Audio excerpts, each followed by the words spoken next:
Welcome to our video analysis of Amazon. We shift our focus from the company's well-known history to a critical management question. How does this digital native firm move beyond just selling products to renting out the very infrastructure that enables others to sell?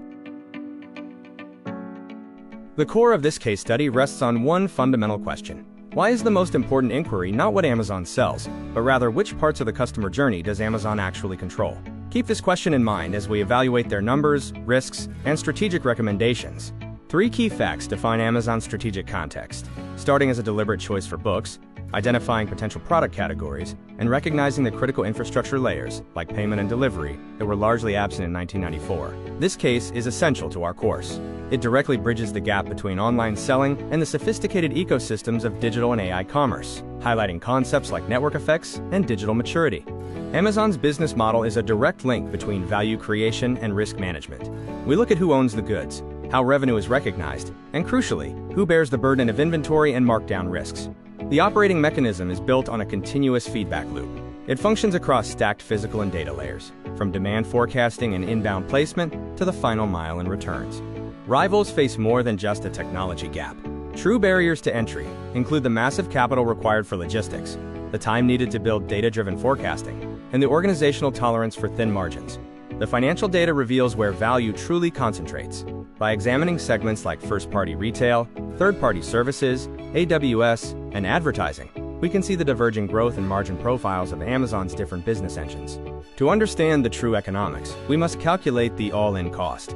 Beyond the headline referral fee, we factor in fulfillment, storage, advertising, and returns, revealing that real platform costs are significantly higher than they initially appear. Remember, measurement is not causality.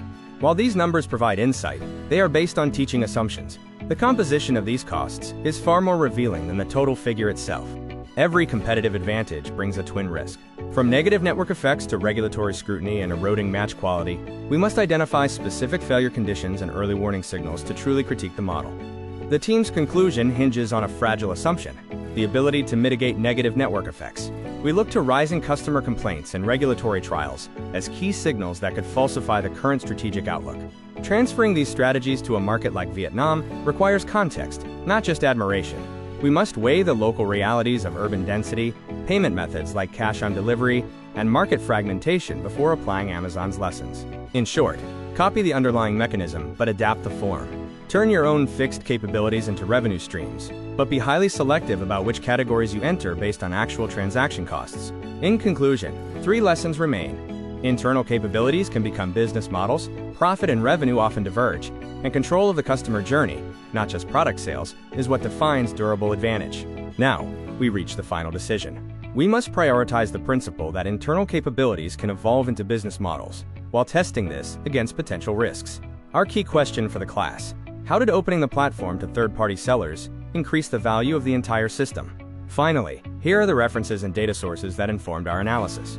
These include Amazon's financial reports, regulatory filings, and foundational texts on platform economics. Please use these resources for any further investigation or follow-up questions.